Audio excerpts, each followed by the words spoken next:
All right, well, good afternoon.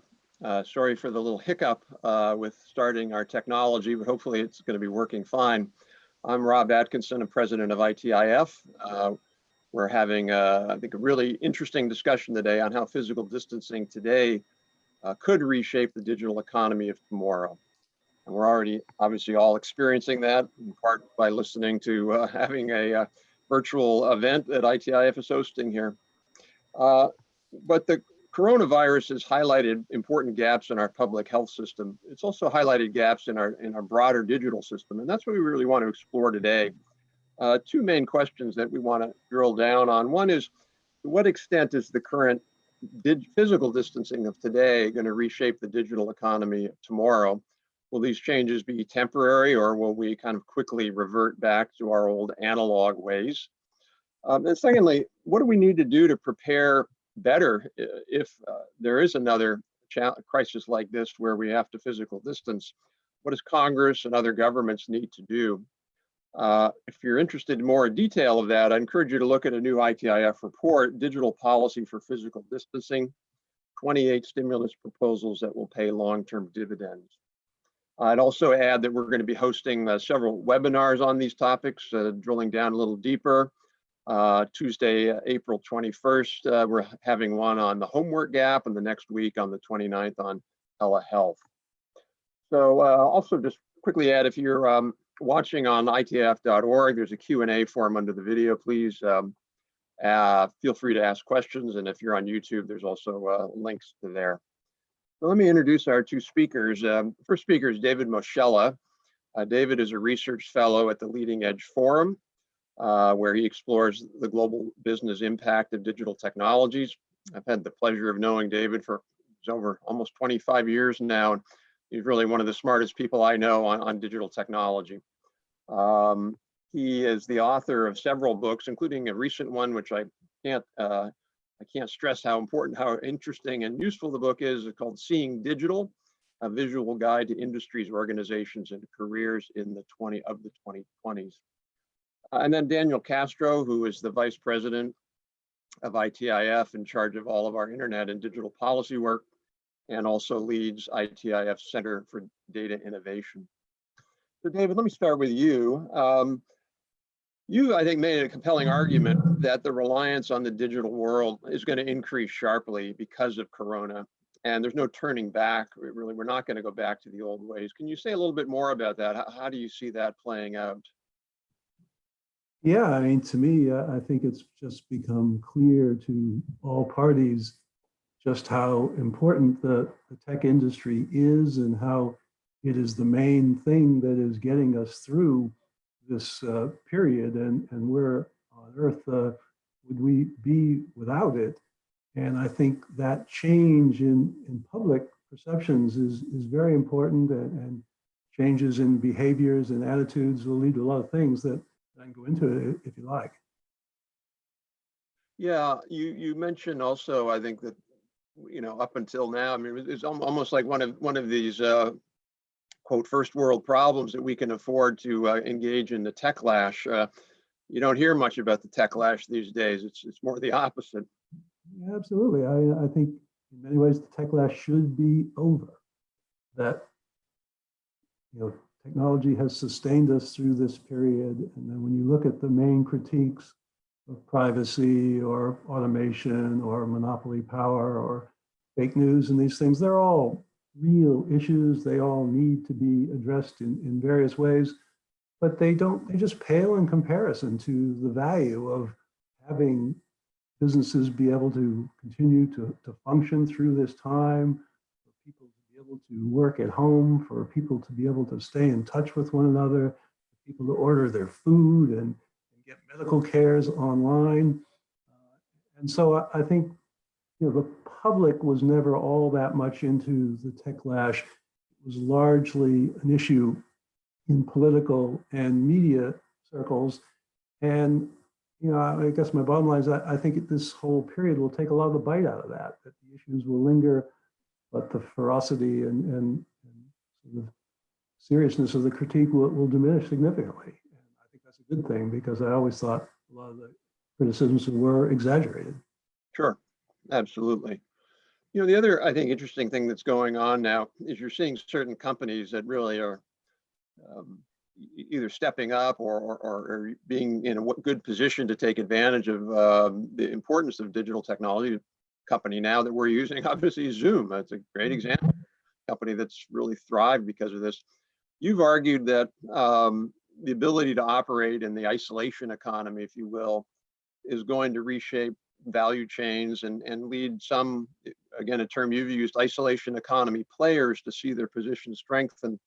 How do you see that playing out? Is this something that's going to be a thing? I think, you know, in most crises tend to see the strong getting stronger. And if you look back at the financial crises where most of it had to do with the banks, the banks that survived are much stronger and many of the weaker ones disappeared. And I think you're going to see that here, perhaps with the airlines. Certainly you're seeing it already, perhaps in the hotel and in restaurant businesses.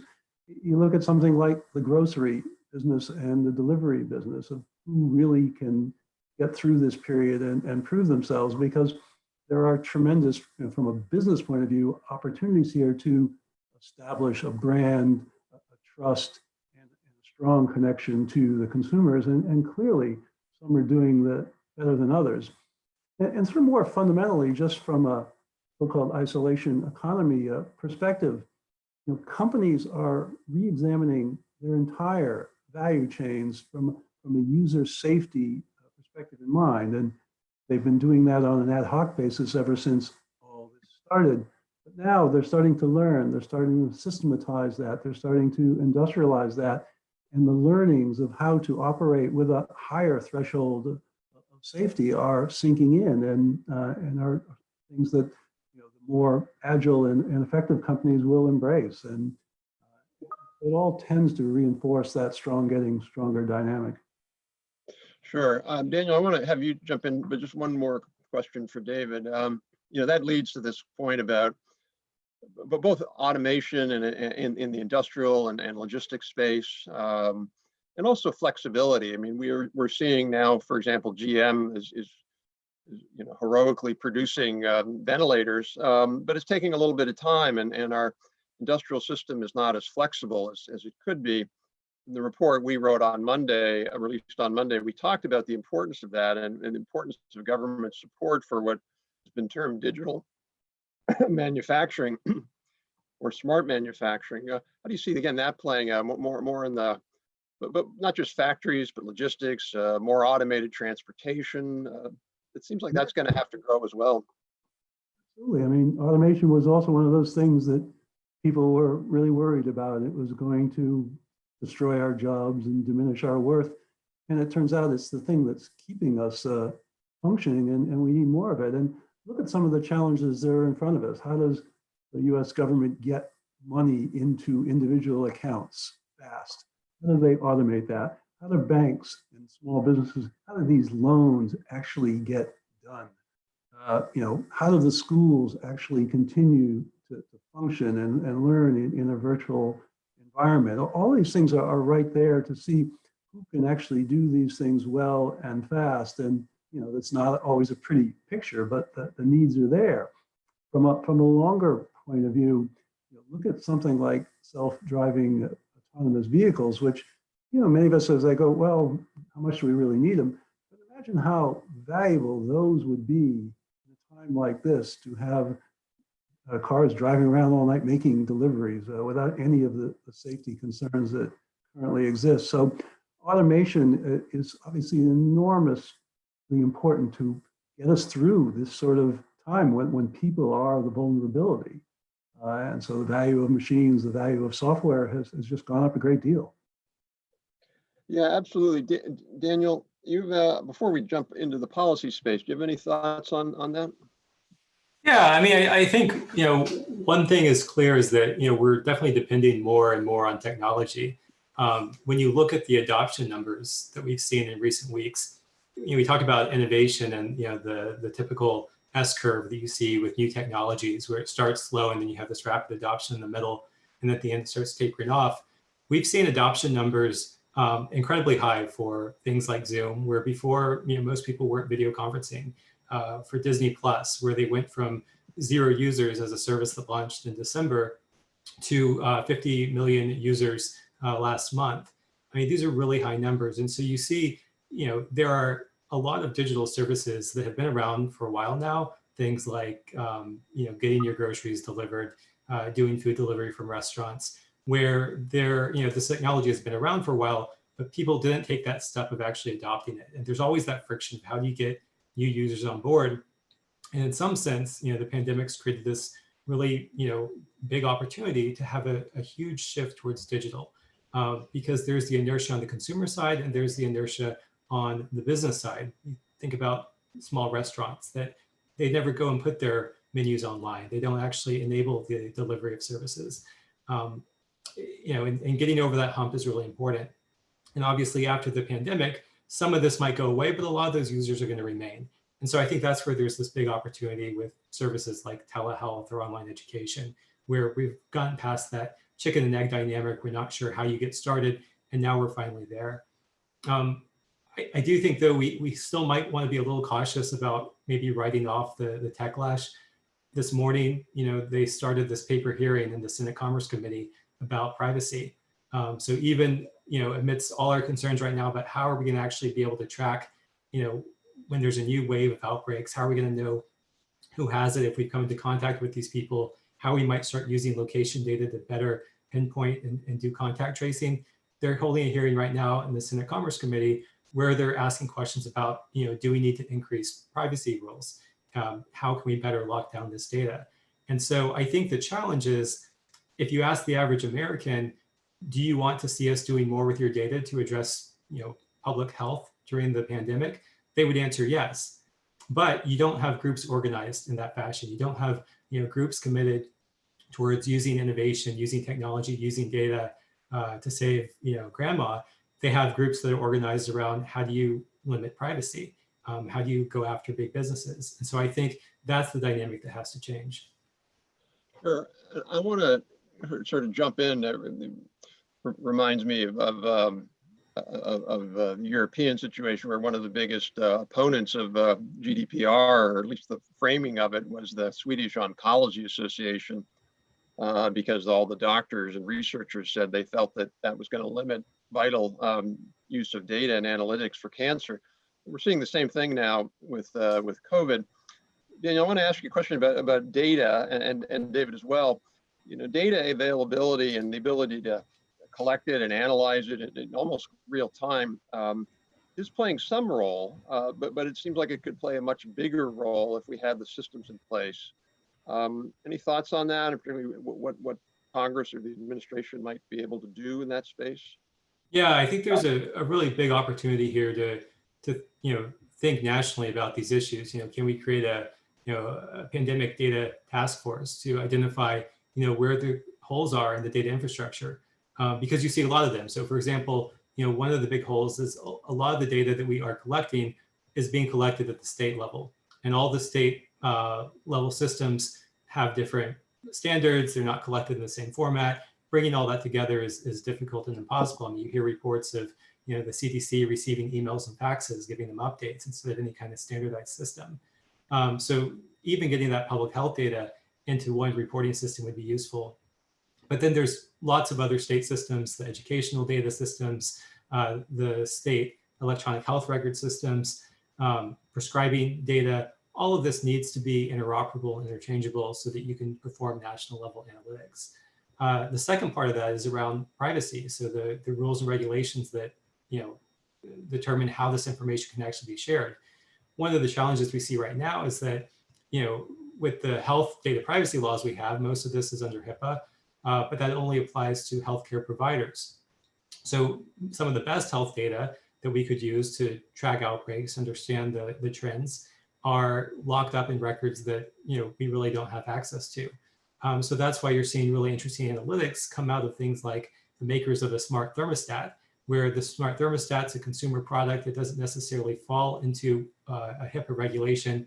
So they're able to do interesting analytics there. And that's where we're really seeing there's tremendous value in some of this location data, some of these other types of data systems out there, where if you can start pulling together this information, you can actually get a really good insights into how people are moving about to different communities, whether they're adhering to stay-at-home orders, and if you want to start doing contact tracing, how you can start doing that effectively and rapidly. There's great research that came out of Oxford Internet Institute that basically found if you want to do contact tracing, that's effective, but it's only effective if you can basically do it in real time. So it's only effective if at the point that somebody receives the diagnosis, positive test, they're able to immediately contact everyone they came into contact with over the past few days. And that only can work if you're starting to use mobile apps with this data. There's no way you can go back and do that process manually.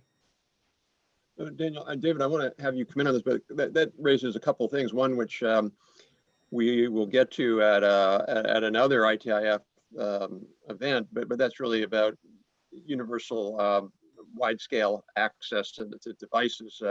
For example, the FCC's a fund to help people get online, Lifeline, it only allows you to have one device per family. So you might choose wireless or wireline broadband subsidy, but you can't do it for wireless. And how many families have multiple devices? So we need to really rethink our whole Lifeline program to make sure that everybody has these devices. But the question I wanted to ask you, though, is we've written extensively, and we'll post this on the website of the event page later. There are some really simple fixes that Congress could take that require no money, which was to mandate, I'll let you discuss it, Daniel, but just using the federal funds to mandate interoperability data sets, and they haven't done that. Yeah, I mean, that's what's just kind of surprising about the way these state systems have developed. Most of the state databases are funded with federal dollars, and they're often created at the federal government's direction.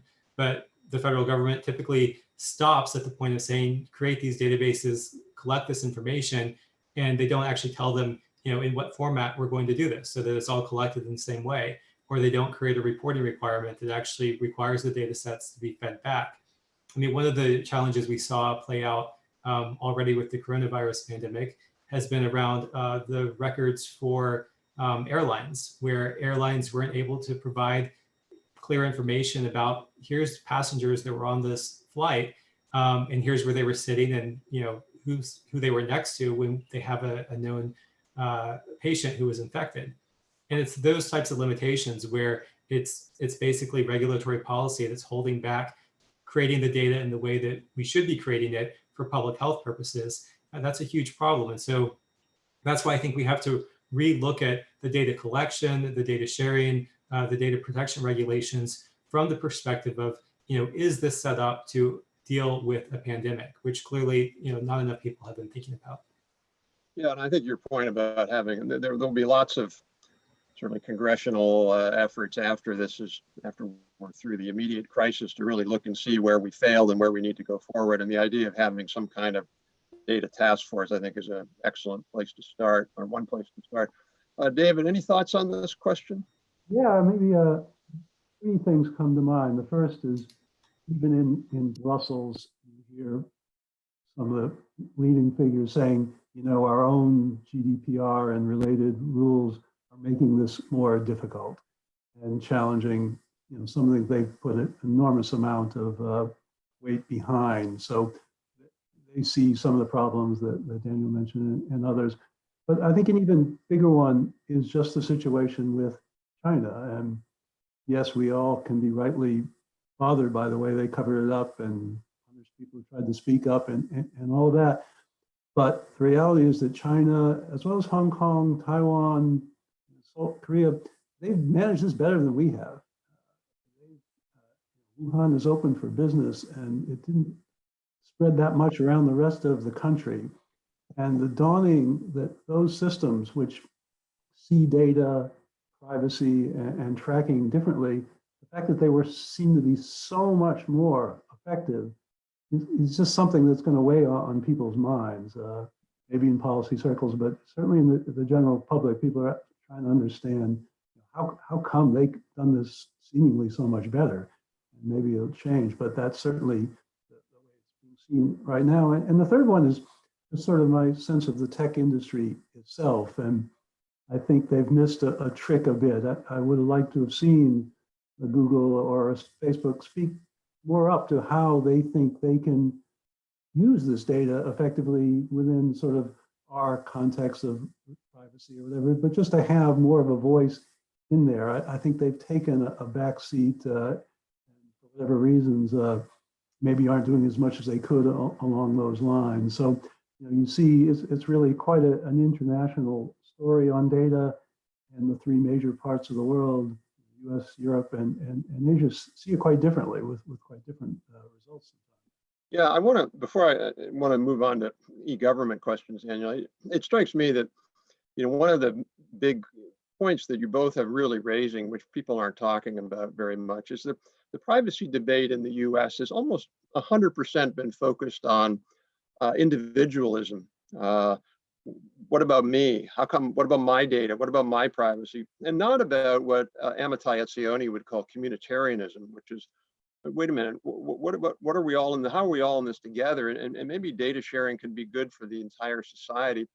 A lot of those Asian countries, maybe they tilt too far towards communitarianism for our tastes, but they certainly have the ability to think more about the entire sort of public good. And I think that's one thing the crisis is showing, is that we can't really be individualistic here, that it's sort of a libertarianism or a left-wing individual rights perspective. It really doesn't get us where we need to go. We need to find a way to balance individual rights with collective responsibilities. And I think that's really made it quite clear that we haven't done that in the US, and now we're frankly paying a terrible price for that.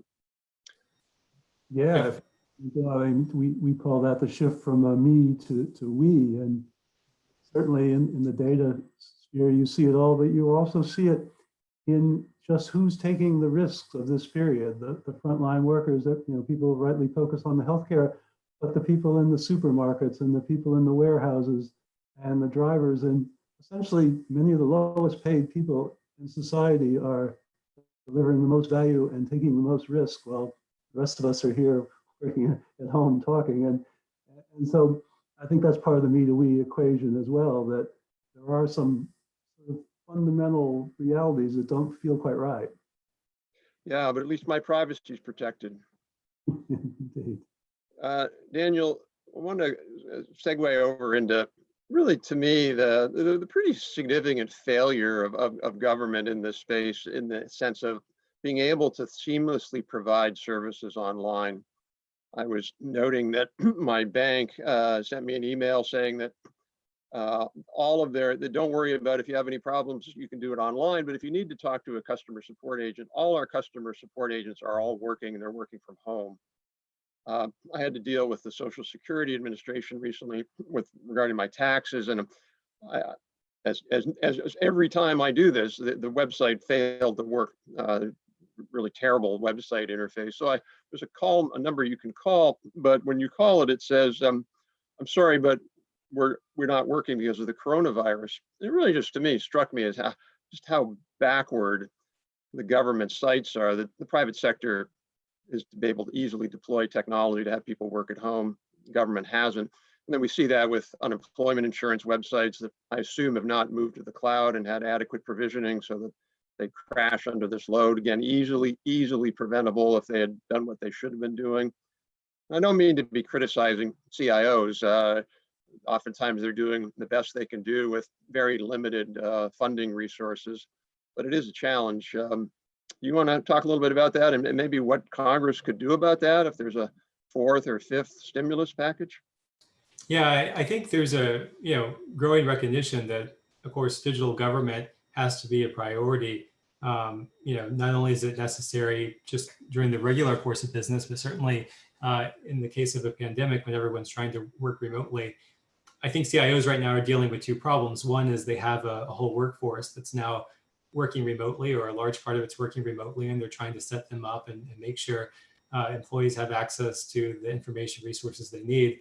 On the other side, they're trying to deliver good support and the outward-facing services to their different customers, whether it's citizens or businesses. And the problem that we see is that so many of the attempts to do e-government still involve some kind of human interaction. So they built a website and they had some online forums that there was somebody still who was processing something.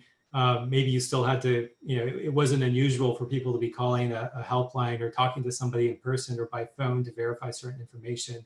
And so that fundamentally did not scale well. So people thought, well, we have it online, it can scale, but the reality was it didn't. We've looked at some of these state unemployment sites that have crashed, and we'll be talking more about this next week. But we found that, more than half of them crashed, in the past few weeks. And some of them where they didn't crash, their call centers crashed. So, you just had no real access to these services.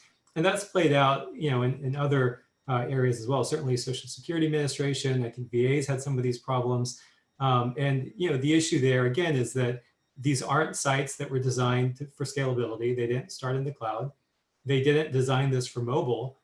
So for example, I was looking at Florida yesterday. Florida's unemployment benefits site. It says right up on the first page, you can't use a mobile device to access this site. Well, you're out of luck if you're, one of the, 20% of people who are only accessing the internet by a mobile device. How are you supposed to get online? You can't go to the library. You don't really have alternatives. So Florida just recently launched a new app today, but a lot of states are still behind in this space. And the last piece here I mentioned is, automation. A lot of these agencies really haven't figured out yet, how do we do more automation? When we looked last year at California, the number one job for, it was the LA County government, the number one job was intermediary typist clerk. So basically somebody who takes data from paper, puts it in a computer, takes it from a computer and puts it on paper. That's something that could be highly automated. And you have lots of companies that are investing in robotic process automation, but you don't see that same investment in government, where there's this opportunity to really streamline so many of these different processes. I guess, I'm sorry, Dave, one quick thing I was just going to say. What I find so frustrating about that is it's not as if these technologies are not easily deployable. And your point about not having it on mobile, where a lot of people, particularly lower income people, that's the only way they can access government. And it's really almost, I don't want to say criminal, but certainly tragic that government hasn't done that. David, you've seen that with a lot of the companies you work with, where they're already there and have been there for a long time. Yeah, but a little bit from a private sector point of view, that obviously the exact same need for large numbers of people to work effectively from home. And connecting people over the internet is no big deal for these firms, but doing that securely absolutely is a very tough challenge. And as they like to describe it, every single worker at home is another vulnerable point on the network that criminal elements can target.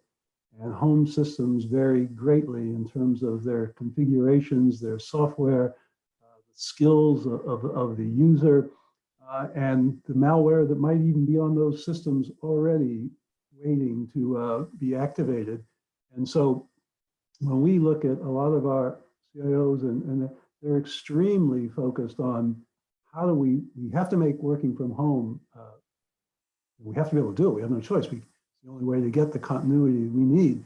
But we're going to put an enormous focus on hardening that as much as we can, because the risks there are very real. Particularly as you get into banking, insurance, and governments and other industries that historically have not let a lot of their people work from home, or if they did, would insist you had a company or government issued laptop and all that sort of stuff. Once you get into everybody using their own equipment in their own home, the technical challenges are very strong. But in the private sector, at least, they've been asked to do it and to make it work. And perhaps maybe that's less of a mandate coming in the public sector. Yeah, there's a question related to that, which is how confident is industry in protecting information? But let me ask either you, Daniel. You obviously you're a cybersecurity expert, have a degree in it. I assume this is doable. It's just we can easily do this. It's just a question of putting in place the right policies and procedures and equipment. Yeah, I mean, I think it's in some cases it's redesigning the system to assume you're working outside the perimeter. So a lot of the systems are designed with the thought being that you're in a secure building. The only people who could see the screen are someone who's gone through some kind of physical They've provided ID, they've been credentialed, they're there because they have a reason to be there and they have access. If you're accessing that information from your personal device at home, that's a different environment. So the change there is, a lot of the personal information you want to hide. So for example, government agents that are, getting certain information, the sensitive information wouldn't be displayed to them. Only the immediate information they would need would be displayed. And so that's in kind of redesigning the system to be work from home. In other cases, what you want to do is you want to require a computer that's connecting to one of these secure systems to have to go through some kind of security scan before it can connect. That's pretty routine. You have that for mobile devices, for example, that run to corporate networks. And so CIOs can think about extending that to home desktops so that they know if you're using this desktop to get on, you have to have malware, anti-malware software installed. It has to be up to date. It must have been run recently, and it can scan for certain known threats. The threats you can't really guard against are the ones where you have a friend in the room who's writing down information. And that's where you really get into some of the hiring policies. It's about training employees, it's about trusting them. And it's doable, but it's going to require them to rethink how they protect this information. And it's not something that a lot of CIOs were willing to do until they were forced to do it. And I think that's, again, kind of where the opportunity lies here, is because it's no longer this opportunity where they can say, well, from the CIO's perspective, I'm better off saying no, because if anything goes wrong, I'll get blamed and most people aren't working from home. So I can just kind of, go with the flow, stay with where we are today. Now everyone's working from home. So the question is, well, how do you make this work effectively? And so now that they're kind of pushed into that scenario that they have to make it work, we're going to see a lot more innovation in this space. David, your thoughts talking to CIOs? Yeah, and I think a lot of our clients, CIOs, they see obviously the necessity right now to do all these things, but they also see a longer term opportunity in terms of building more resilience into their organization in the long term, but even saving some money by starting to realize that maybe they don't need quite as much office capacity as they have now, and particularly in heavily white collar environments, maybe even a more deliberate push to move this way. And you see that out there, and I think you will see that going forward. And, you and I have talked about the future of sort of large office buildings in this age, and this is sort of a triggering event in the sense that it gives people a test to see how much those are really necessary.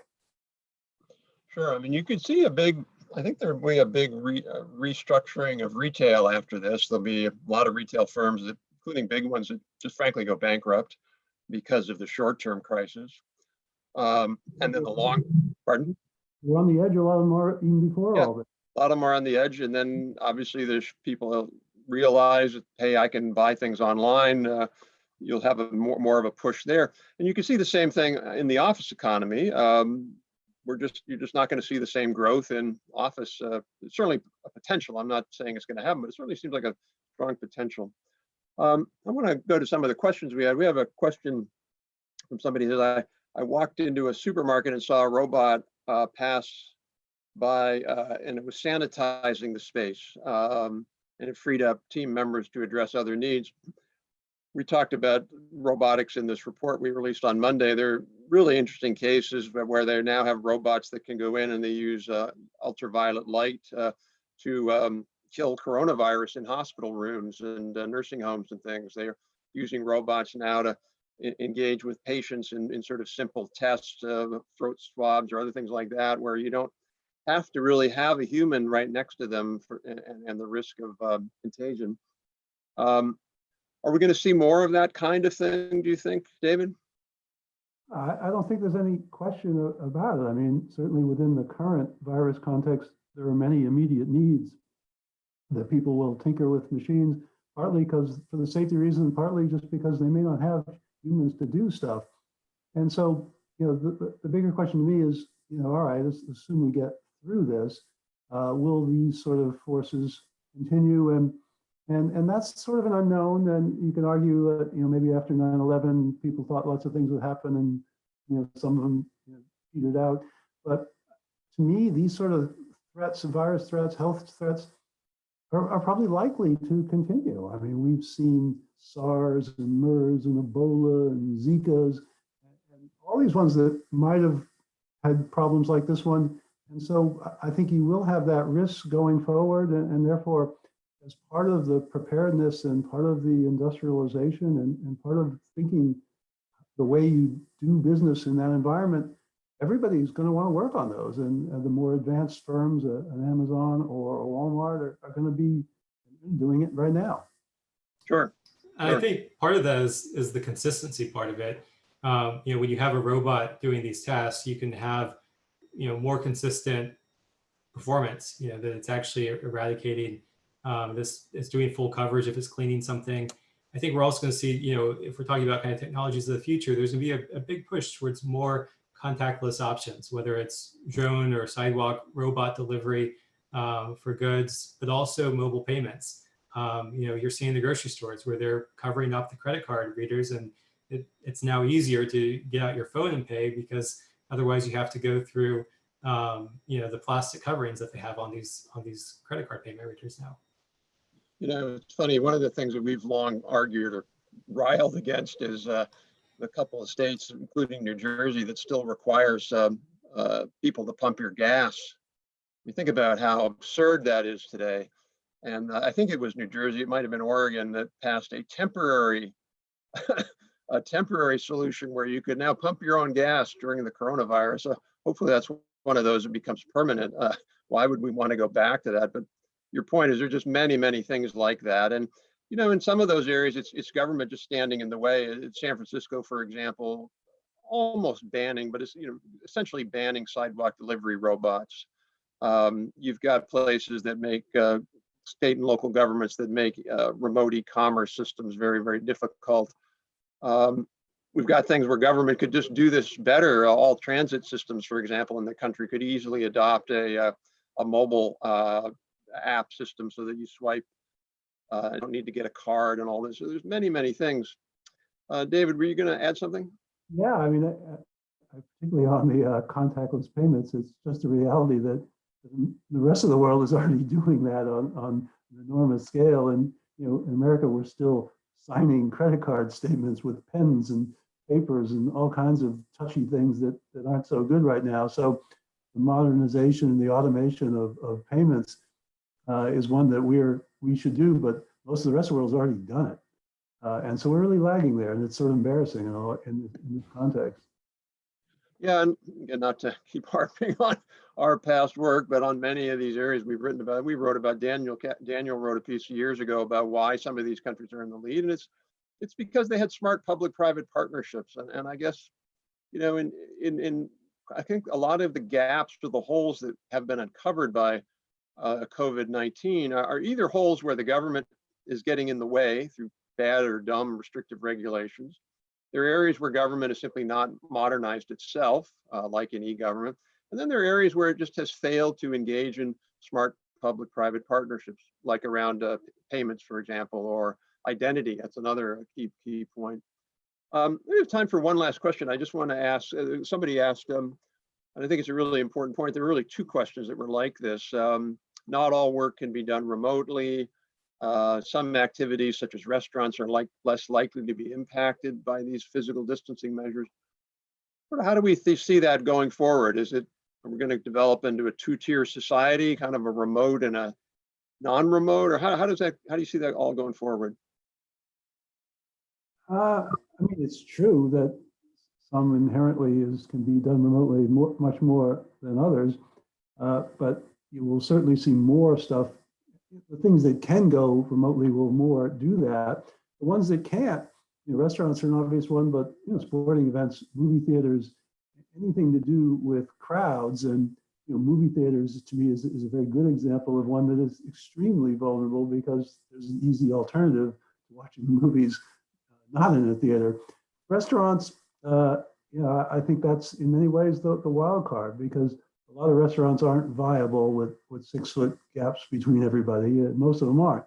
And so either we get a vaccine and get safe, or a lot of those are going to have a real trouble and probably not succeed. And they can't all make it doing takeout. The whole point of going out is to go out. And so restaurants will really be dependent on whether get this thing behind us or not. And if we can't, those ones dependent on contacts and sporting events, again, they're going to have to fundamentally change.